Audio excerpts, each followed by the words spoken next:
Hello, hello, lovely people. Thank you for joining. It's Stephanie Kawaja, your host, and I'm super excited to go over this episode today around the 10 sneaky fat loss mistakes that are crushing your consistency and your toned body goals. So, this is for you if you feel like you are doing certain things, you are either eating healthy or you're working out, but you're falling off track, you're not staying consistent, you're not seeing changes in your body. And so, this is what we're going to do. We're going to be exposing those hidden saboteurs that are secretly destroying your fat loss results, even if you think you're doing everything right. And so, myself, as you may know, I'm a health and lifestyle coach. I've coached 100 plus women over the last 3 years in building defined bodies, consistent habits, and resilient mindsets so that they can not just look their best, but also feel their best. I've also helped thousands more online, and I'm the creator of the Fitness Flourish framework, which is basically a way to build your body, your defined body, while still enjoying the process and not feeling miserable. So if you're someone that's working incredibly hard but making zero or some progress because of these sneaky mistakes that no one talks about, you are going to love this video. So these aren't basic like eat less, move more tips you've heard 1,000 times. These are the unexpected fat loss thieves that most professionals won't tell you about. So let's get into it. Let's get into it right away. So mistake number one, you are overlooking your sleep. So I'm not sure you knew that if you knew this or not, but one night of poor sleep can actually make your body resist fat loss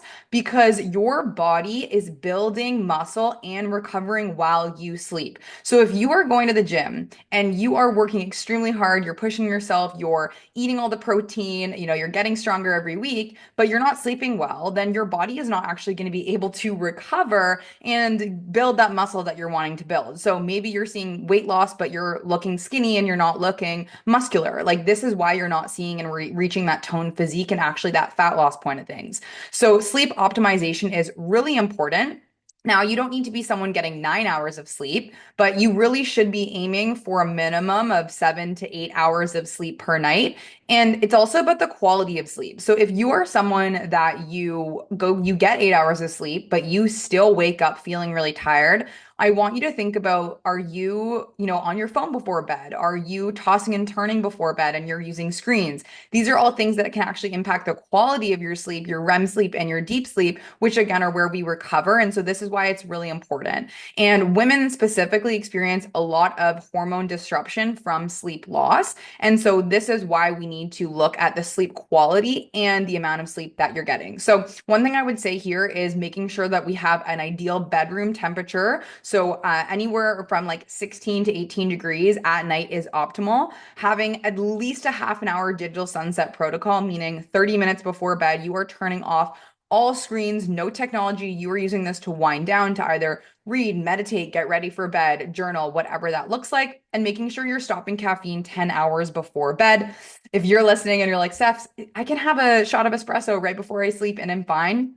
Sure, you can, and you might be able to fall asleep because your body has adjusted to it. However, you're likely not getting the quality of sleep that you need to actually recover.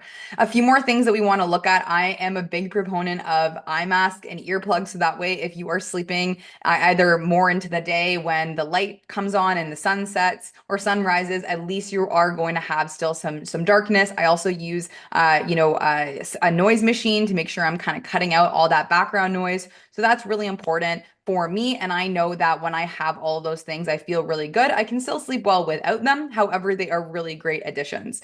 Okay, number two, a second mistake, setting unrealistic expectations. You might be thinking, okay, yeah, I've heard this one before. But here's the thing. The fitness industry has programmed your brain with this sort of like fat loss timeline. Like, oh, hey, join my 30-day program, join my 6 week challenge where you're going to lose 20 pounds and it's going to be just that way. And this really is setting us up, everyone up for failure because we are conditioned to believe that you can get the results that you want in a 30-day challenge or a 6 week challenge. And that's why I've never posted or even done a challenge that's based on your body alone. I've done habit challenges. I've done the glow up challenge in the free group and the free community if you're inside of that right now. And those are all based on building habits first, because at the end of the day, if we just focus on something for 30 days, That's setting us up for failure because after the 30 days, what happens? And when we don't see the exact results we want in those 30 days or the 6 weeks, we might give up. And so the kind of hack that I give to my clients, it's kind of reverse engineering your goal setting. So really important for us to actually work backwards and say, okay, if I want to look this way or if I want to stay consistent, what will I actually need before looking that way to ensure that I'm successful long term? And this goes back to not using a vacation as a milestone or an event as a milestone, because if we expect that we are going to, let's say, look a certain way for our wedding, which by the way is not a bad goal. It is a very justified goal. And I think it's great to have that. But we need to use that as a milestone. Whereas I think a lot of people use this as an end point. And I'm very guilty of doing this myself, where in the past I would go on vacation or because summer was coming up, I would say, oh, I need to lose 10 pounds before summer, or oh, I need to go on this extreme diet before this vacation. And the problem was I was using the vacation or the summer or the event, the season, whatever it was, as my end goal. And so, one, it would make me go to unrealistic extremes that I could not sustain long term. Number two, I would not follow through after that event or vacation because I'm like, well, I did that, whatever, it's done. So, what's the point of continuing? And it further just emphasized that I was only working out or eating healthy or focusing on my fitness for this event and not for lifelong, sustainable, lasting changes. So, what I really want you to think about is if you want to lose 10, 20 pounds, or if you want to stay a similar weight and you just want to have a better body composition and you want to look more toned and lean, then it's really important to understand, okay, if I were to get to that goal, what would I actually do from a habit standpoint? Who is the person that I would need to be to actually have that last long term? If you're not really sure, this is something I can help you out with. So just DM me at Steph Kawaja on Instagram. If you're watching this from my free school community or the podcast, you can send me a message in the free school glow up club and I will help you out there. It's also stuff we go over in my membership and my one-on-one coaching. But just for the purpose of this, answering this right now, we need to look at if I'm going to be losing weight, if I'm going to be my leanest, my strongest, and my most confident self, what sort of habits, what sort of mindset do I need to have if I'm the person that's going to actually sustain that long term? This is going to reverse engineering your goal from being such a short term, quick fix to an unrealistic guidelines to what is actually realistic for me if I want these results to last. Okay, mistake number three. We are relying too heavily on cardio. Oh my gosh, this is something I did for so long. And it makes sense, right? Well, cardio burns calories. I can go on an elliptical machine. I can go for a run for 30 minutes and I'm going to burn around 300 calories. Perfect. That's what I want. However, when you want to have this lean and toned physique, not just the losing weight, not just losing weight, we can't just focus on cardio because what happens is yes, while cardio is good to quote unquote burn calories, it is going to do a few things. Number one, it is going to make you be in a calorie deficit and you are not prioritizing lean body mass. You are you're not prioritizing fat loss, you're prioritizing total body mass. And we don't want to lose lean body mass, so our muscle mass. If you are in a calorie deficit, and you are just focusing on being in a calorie deficit, which I'll talk about later, and not focusing on keeping your muscle while you are trying to lose fat, you are going to lose total body mass. So you're going to lose muscle mass in this process. So that's the one problem with cardio. The second problem with cardio is if you're just relying too heavily on cardio, you are going to be doing quite intense cardio, getting your heart rate up very quickly. And I don't know if you've ever had this, but whenever I go to like a spin class or if I were to do like a HIIT training, I used to do actually Orange Theory all the time. I'd do Orange Theory like 3 times a week. And then I would do HIIT on top of that because I thought that if I'm working out extremely hard and I'm burning all these calories, this is the best. I'm going to see these changes. But what happened to me while I was hungrier, I started viewing my exercise only as a way to burn calories because that's the mindset that I had going into it. And not to mention, I just was so hard to actually stick to my deficit because I was working out so extremely hard. And then the intake that I was having from a caloric standpoint was actually more than what I ended up burning in the gym. And then it further just fed this cycle of I need to go work out to burn my calories and worsen my relationship with food long term. So if you're someone that's going to the gym, but you're heavily relying on cardio, we need to have a sustainable workout plan where we are doing cardio, but we are also including resistance training in the mix and ensuring that that resistance training is the key foundation to your program where you are progressively overloading and prioritizing building muscle because the workouts are going to be meant for you to build muscle and change your body composition. And nutrition is where we're really going to help you get in a deficit to lose body fat. Okay. Awesome. Mistake number 4. I don't know what's going on with my fingers. If you're watching this on a video, I'm like, where are we? Anyway, okay. So mistake number 4, we're focusing on calories, not on macros. So what happens, as I mentioned in the previous one, when we're just focusing on calories, you are focusing on being in a deficit, which is great if you want to lose weight or lose fat. However, when you focus only on calories, a few things can happen. Number one, you put yourself in too big of a deficit, so it's unsustainable. Let's say your average total daily energy expenditure is 2,000 calories and you're trying to eat 1,200. That's an extreme deficit. You're going to get very hungry and you will not be able to sustain it long term. And therefore, you're going to keep falling off and being inconsistent. The second thing here is you could have 1200 1500 calories filled with carbs and fats and not protein. And the problem with that is if you are in a deficit, you are going to lose a lot of your lean body mass. So as I mentioned before, we don't want to lose lean body mass because then you're not going to have the toned look or it's not going to be good for your body composition, your bone density, you're going to feel weaker, your metabolism is going to be worse. So it's really important and crucial that we prioritize macronutrients so that you can have the right balance of protein, carbs, and fats. And we don't need to be perfect. You don't need to hit your macros 100% to perfection. However, we really should be aiming for around 90% of the time within those macros to ensure that you're also feeling good in this deficit. If we just focused on calories, again, you could eat ice cream every single day and still lose weight if you're in a calorie deficit, but you're probably not going to feel very good. You're not going to feel very satisfied, and it'll be harder to be in that deficit. So focusing on macros instead will still get you to the same calorie goal that you're aiming for, but it's going to help you feel much better, not be hungry, reduce your cravings, and ensure that you are losing more fat than you would, and less muscle than you would if you were in just a bigger calorie deficit. Okay, number 5, overlooking meal times and food volume. So the timing of your meals might matter a little more than what you're currently actually eating. So this is an interesting one because I used to skip meals a lot and I was still eating healthy, but because I was trying to intermittent fast and not eat breakfast, then I would go workout fasted. I thought that was the best way because I believed one of those myths that you burn more fat when you're workout fasted. Anyway, so I digress, but that was not a fun time. I look back on that and I'm like, why was I believing in these silly things online? Anyway, so what I was doing was I was eating quote unquote healthy, but I was really busy. I wasn't planning my meals. I was skipping meals. And then because of this, I was relying on a calorie counter to tell me how to eat. So I didn't understand my hunger cues.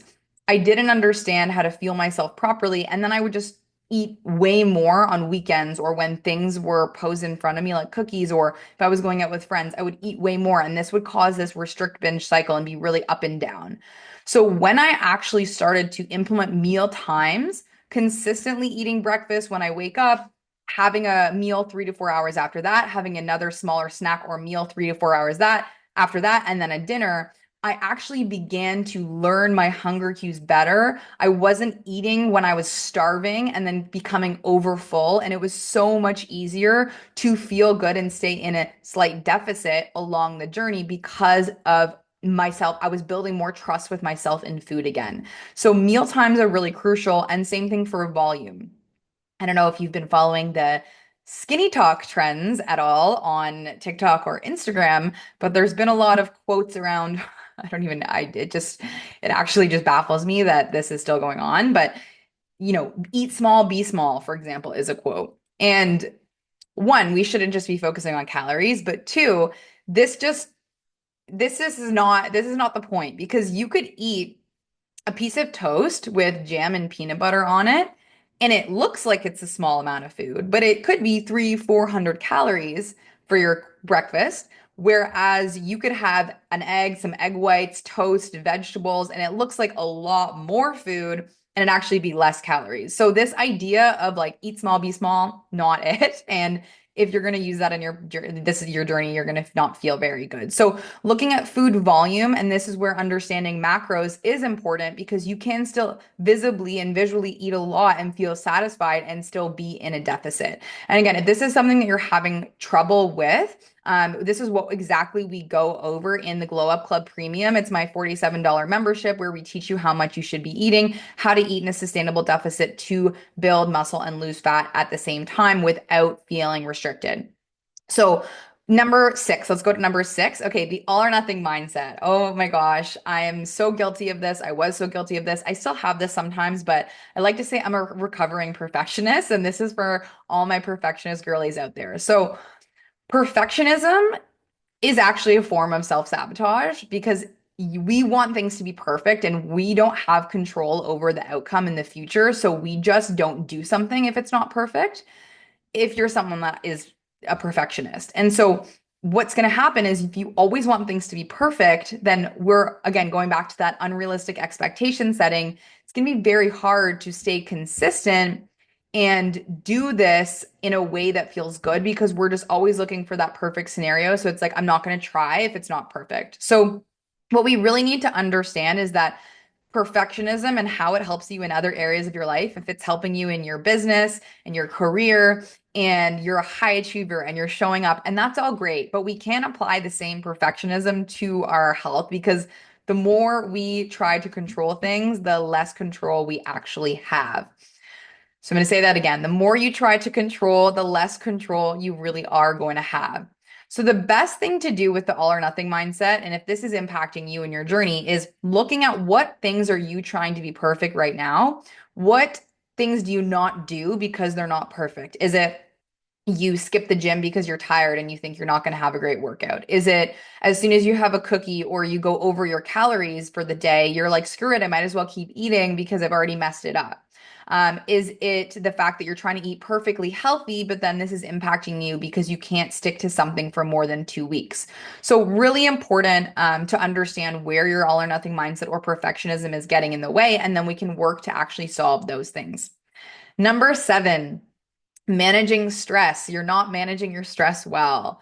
So if you feel very stressed in your life, and this is going to show up in so many areas, and I don't know if you've ever heard of the term, the way you do one thing is the way you do everything.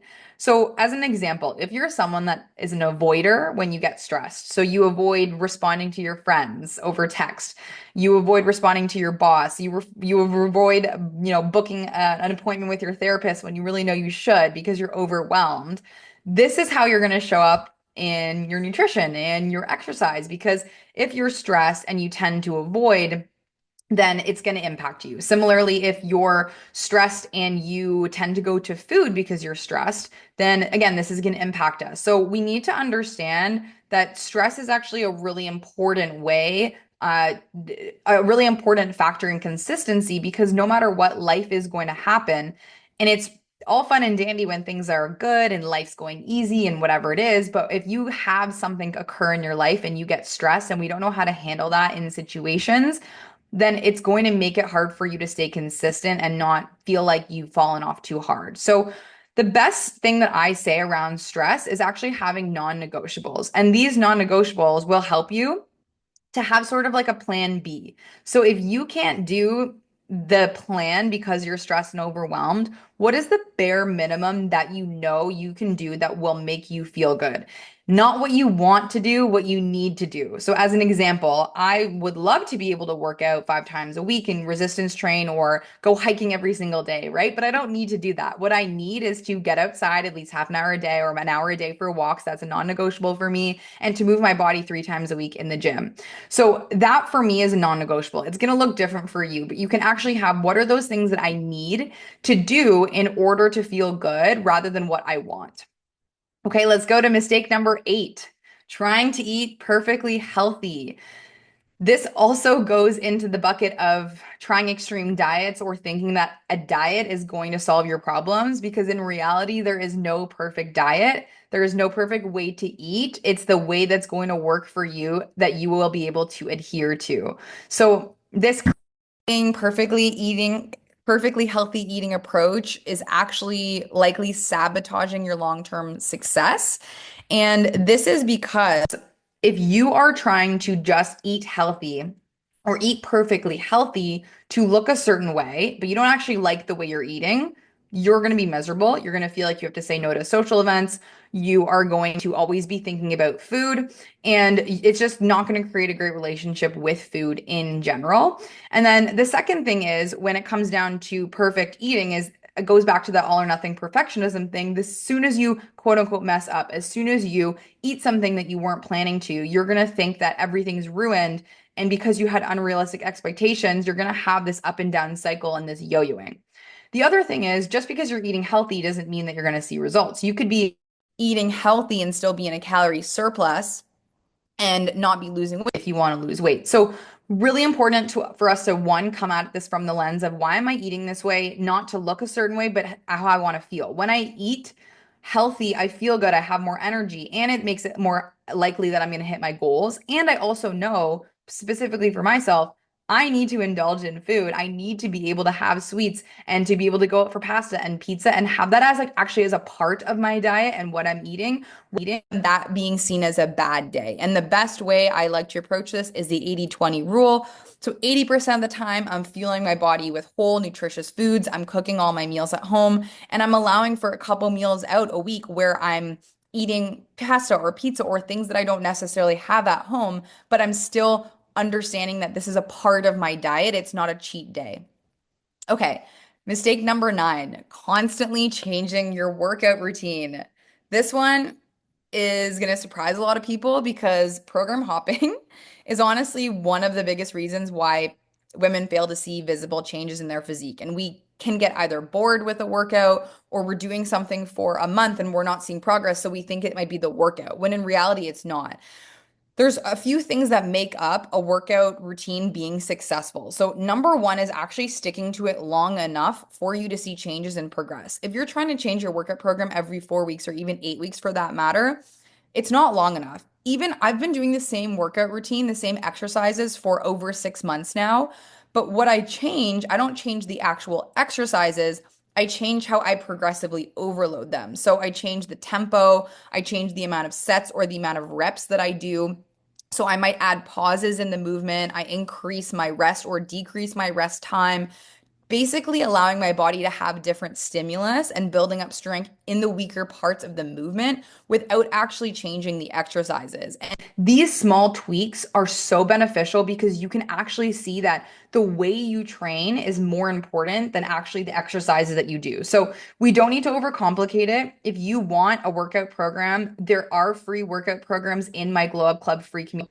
Post the link below in this episode if you're watching on YouTube or listening on the podcast. If you're already inside and you have tried those and you want something more, I also have we have custom 5 workout routines that change every 6 to 8 weeks based on tempo and progressive overloading in my membership, the Glow Up Club Premium. So I'll also link that below. Again, changing your workout routine is not the thing that's going to get you results. What's going to get you results is the intensity of your workouts and intentionality of how you're actually training.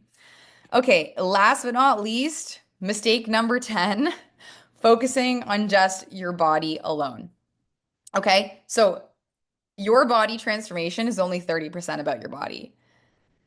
The 70% that a lot of people ignore is the person that you're becoming in the process. Okay, I'm going to say that again. Your body transformation is only 30% about your body.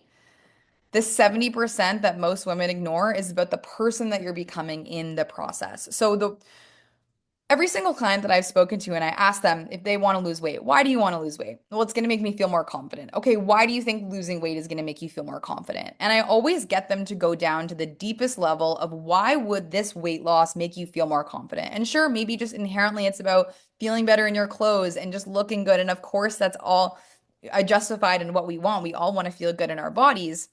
However, at the end of the day, what they end up realizing in their transformation is that they aren't confident because they've lost 30 pounds. They're confident because they've shown up, they've put in the work, they've done it when it's hard, they've committed to themselves, they've been able to prove to themselves that they can do something hard. Because the word confidence actually means intense trust.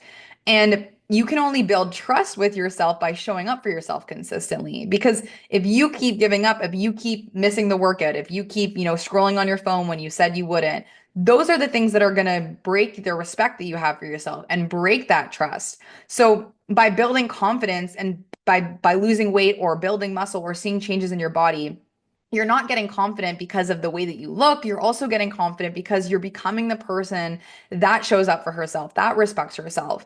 And I want you to think of what your future goals are in life. So if you're someone that has a family, maybe you have daughters and you want to set a good example for them, it needs to be about more than your body. It needs to be about you not continuing the generational trauma or diet culture that maybe you learned when you were a girl. When you're having kids and maybe you haven't had kids yet and you want to get pregnant someday and you want to have a healthy pregnancy and you want to be able to feel good in your body for that. And so stop thinking about your transformation and your journey as this quick fix, as a short-term thing. This is a lifestyle change. This is a long-term change. And that's the only way you're going to stay consistent is if you start looking at this from changing your lifestyle, not just changing your body. And that has been the biggest shift for me in my journey. Of course, I work out because I like the way I look and I like the way it makes me feel. And I like that I can maintain my physique by working out and eating well. But I also eat nutritiously and I also go to bed on time and I also work out because I have energy. It makes me feel. It makes me feel like a badass and a boss, and I'm in charge of my life. It gets me excited for my future and it gets me excited that I'm going to age well. I'm not going to have as many aches and pains. I'm not going to need help when I'm 70 years old to get up out of a chair, that I'm going to be able to set a great example for the daughters that I might have one day. And so that's my why. And I want you to have a different why that is not just about your body. Okay. So we have gone over the 10 mistakes of what you are sneakily likely doing that's crushing your consistency and your tone body goals. So I'm just going to recap them. Number one, overlooking sleep. Number two, setting unrealistic expectations. Number three, relying too heavily on cardio. Four, focusing on calories, not macros. Five, overlooking meal times and food volume. Six, the all or nothing, six, the all or nothing mindset. Seven, not managing stress.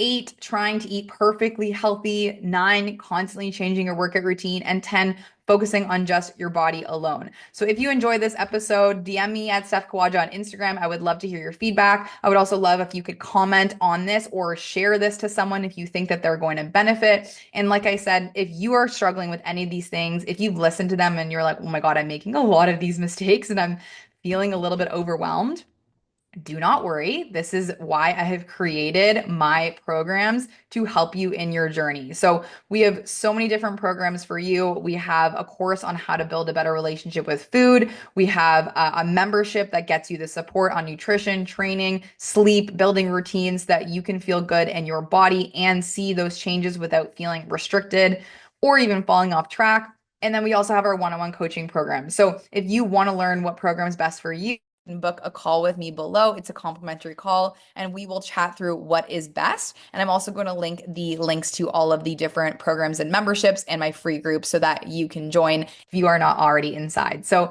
thank you so much for being here. I love you. I'm so proud of you for listening to this all the way through. I know that you have the motivation. I know that you can do this and you are committed just by you being here and listening to this. So you are capable of it. Have an amazing day, and I can't wait to see you in the next video. Bye.